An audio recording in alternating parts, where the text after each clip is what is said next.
I had a couple friends who did acid. They went to a lake and they decided it was a good idea to do acid. And they, while they were high, they found a turtle and they killed it and then they ate it. Because I got high, because I got high, because I got high. My name's Chris. I'm from, most recently, Laredo, Texas. And Laredo has a really high drug trafficking problem.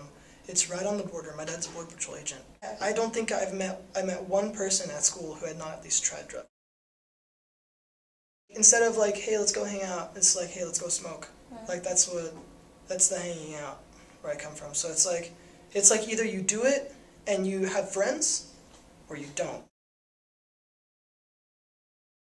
There was a teacher actually who was buying Coke from one of the students. Like no one knows about this, and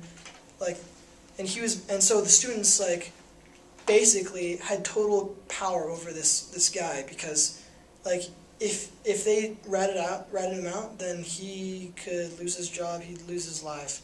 And so like they would go into his class and they'd like tie him up and like they'd like beat him up, and it got really bad. Like, but no one really knew about this. Like they had total power over his life.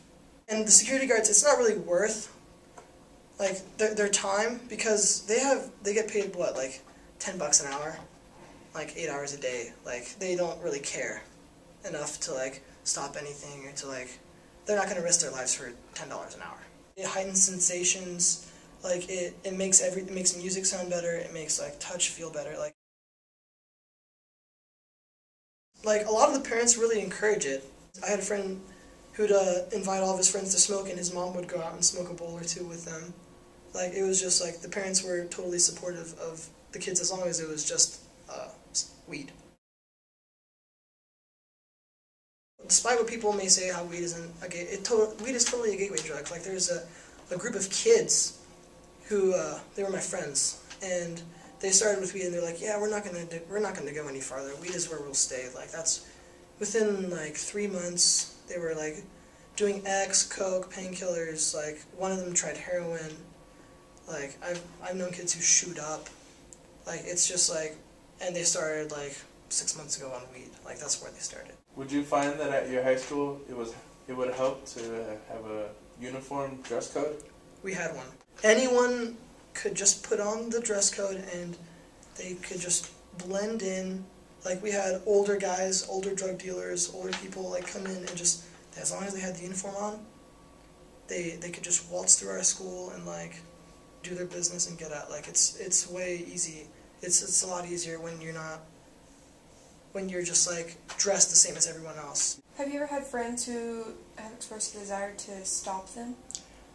Yeah, actually I have. There's been a couple of kids at church, especially, like all the kids at church were doing drugs, and there have been a couple of kids who've shown like, but it's all just empty. They're all just words, because like in the end, drugs, especially when you've been on them for so long, like they control your life. Like it doesn't matter. Well, I mean, if you have really sincere desires, I guess you could overcome it. But like for the most part, from what I've seen, it doesn't happen. My name is Dave. Kate. I started using when I was about 12. Was the first time. Lived in New Orleans. A friend introduced. My friend's cousin had a joint. It was around Christmas time. Took me down to the end of the street. Took a couple hits on it. Didn't really feel like anything. Got home. Grabbed some cookies off of the counter. Started eating those. All of a sudden, just busted up laughing and just. I mean, it was probably. It was just a hilarious experience, and from that moment, you know, I liked the experience. I started using when I was 13.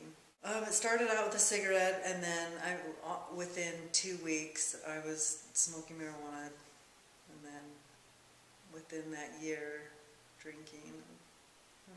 So yeah, older friends.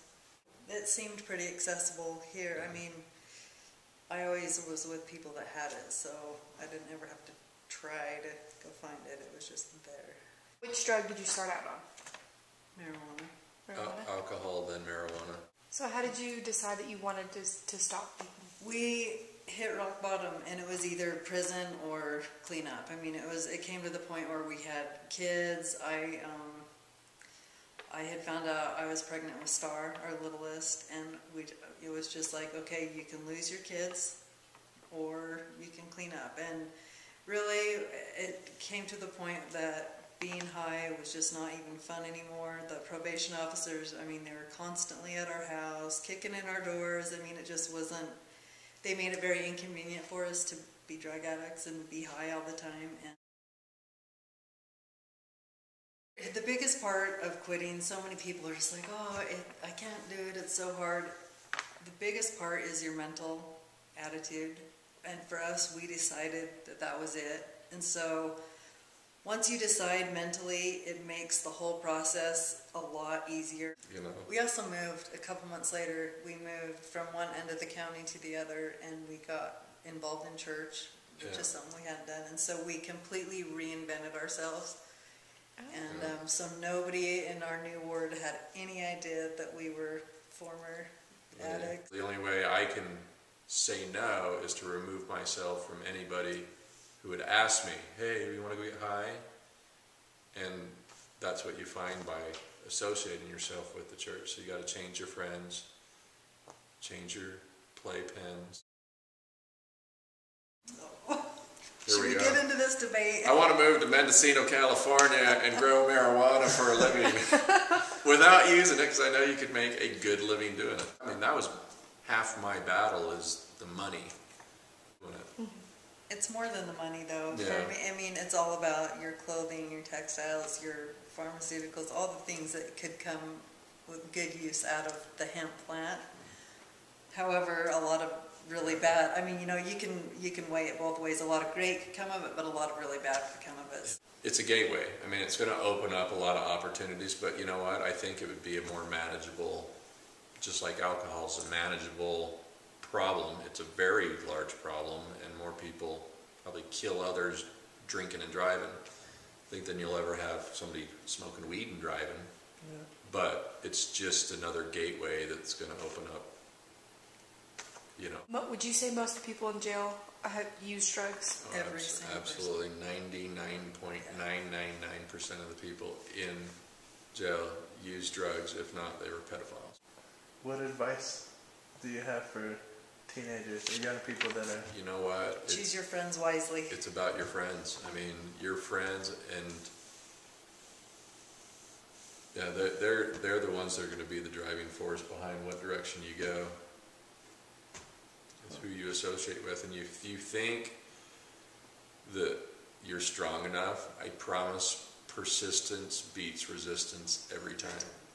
So you can only say no so many times before it wears on you. The more you see it, the more you're around it, the more calloused you become to it, the more you think, oh, maybe it's not as bad as what I had imagined. Well, it's every bit as bad as you imagine, because it's not that you wake up one day and say, hey, guess what? I think I want to be a drug addict. Slowly gets to the point to where all of a sudden you look back and you're like, I'm freaking 36 years old, and my normal lifestyle is using drugs. I don't know what a normal day is, because the majority of my life was being high. Pass the dutchie on the left hand side. Pass the dutchie on the left hand side. It a go